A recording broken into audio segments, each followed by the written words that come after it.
What's up guys, and welcome back to another episode of the Realistic Career Mode. This is episode number 13.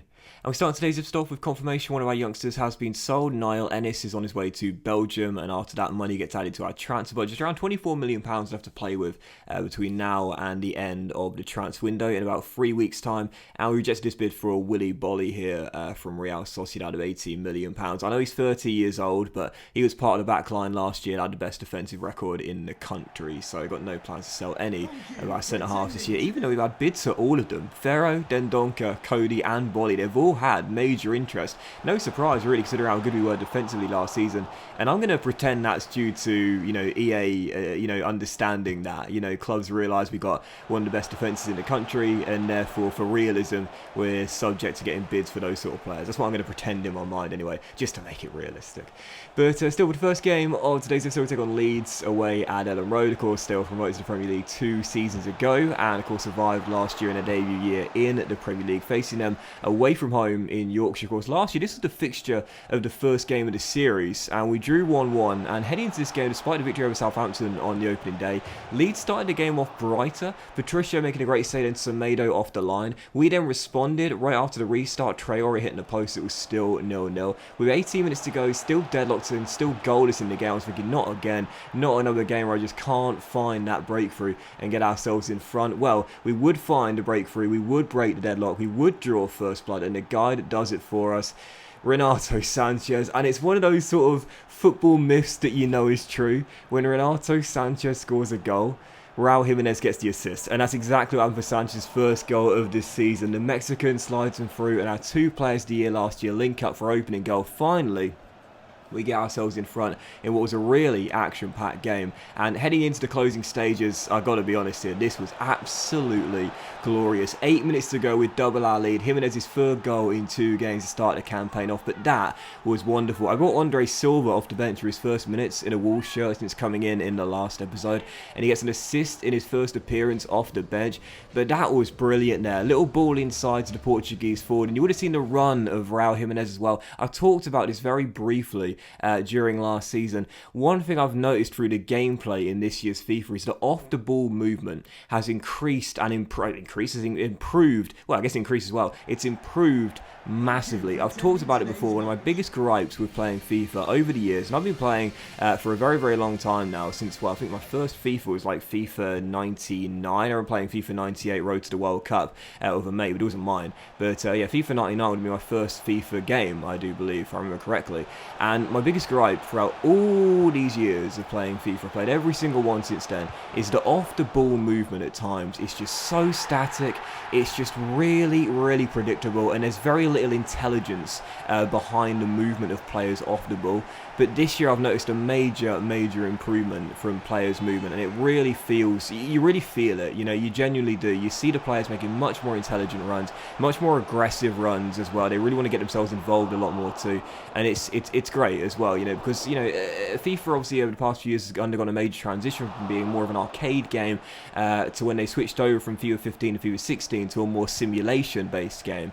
And since then, like I said, the major problem has been they've tried to slow the game down and make it more technical, but it's all well and good trying to focus on passing, but you also need off the ball movement to be much more improved and intelligent and thought out. And this is the first FIFA I can even remember when I've really felt the difference in players off the ball movement. And for the second game of today's episode here, taking on Fulham, we led through Raul Jimenez scoring a rebound goal early on into the game, heading in after Bettinelli made the early save. And you would have seen there Rafa thought he'd scored his first goal for the club, as did I as well. Great ball by Sanchez, but again, great positioning from Rafa to get himself in the area and in a much more threatening goal scoring position there. Sadly, it was ruled out for offside, and correctly so. But in this game here against Fulham, like Leeds, came up 2 years ago and survived in their first season, I thought this was going to be an absolute walk in the park.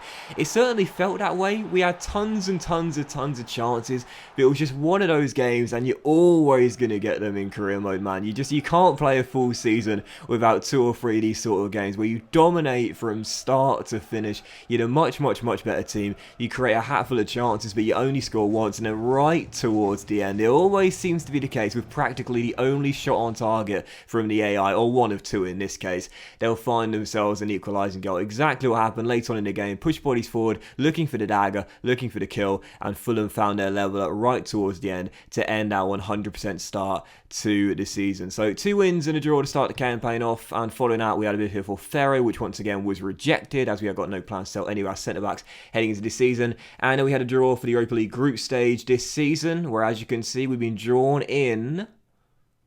Wait for it. There we are. Group J with Bazak Shahir. I can never pronounce that name. The Turkish side. KAA Ghent, the Belgian side. And also Molde, the Norwegian side, who of course Ole Gunnar Solskjaer used to manage. So yeah, I'd say pretty favourable group there. No disrespect to those 3 teams. Although I will say this actually, to be fair. I do have a habit of underestimating teams in Europa League groups and also Champions League groups when I'm playing career mode and Football Manager as well. So yeah, on paper, it seems like we'll be the strong favourites to get through that group and top it with ease, but as I said before, sometimes I have a habit of underestimating the team, so I guess we'll have to wait and see, but I do feel confident we can get through that group. If not topping it, then certainly in 2nd place. And of course this year we will be playing the Europa League as well. Obviously, embarrassingly enough, last year we put ourselves in the Europa League, or I should say the game put us in the Europa League, but I didn't realise that Wolves went in the Europa League in real life. But this year of course we qualified for it, we deserve to be in it, we are in it, and I will be taking it very seriously indeed, because it is a route to the Champions League of course, which is our main focus heading in to next season.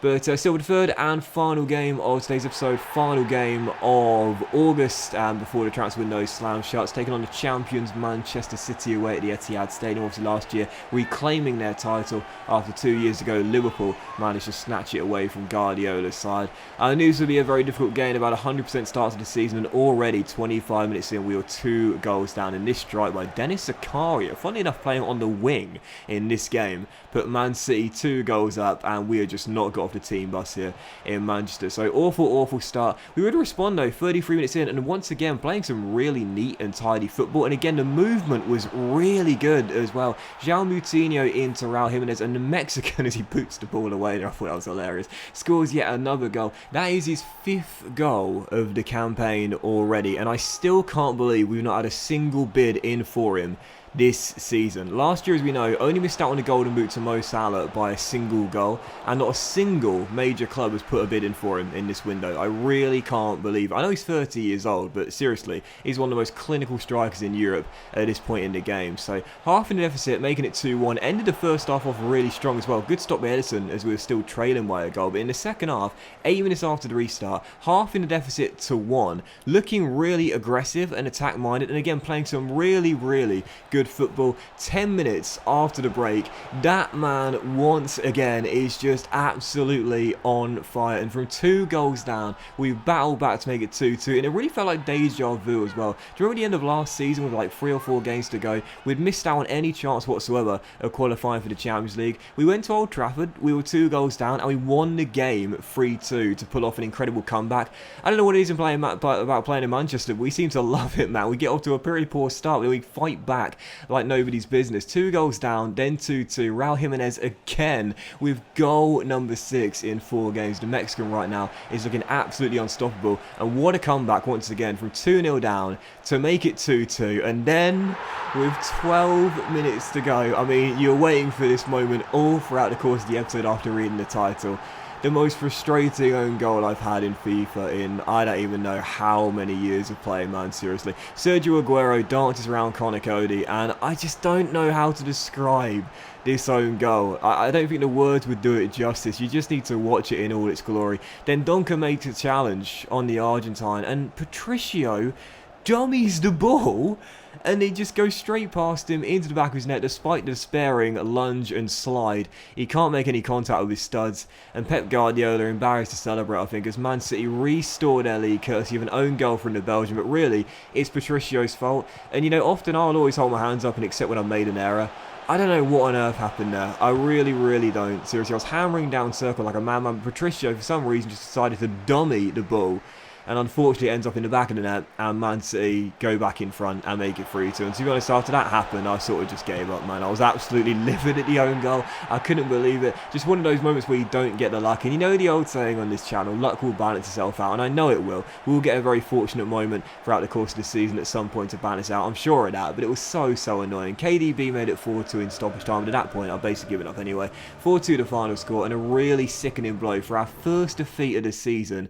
I felt not not necessarily cheated or robbed, but incredibly frustrated. We worked so hard to battle back from 2 goals down away at the champions, and then that happens. Regardless, one of those things, got to live with it. We'll get us some good luck and good fortune in our favour at some point, and it's still not been a bad start. Only 1 defeat in our first 4 games, and there's a long, long way to go.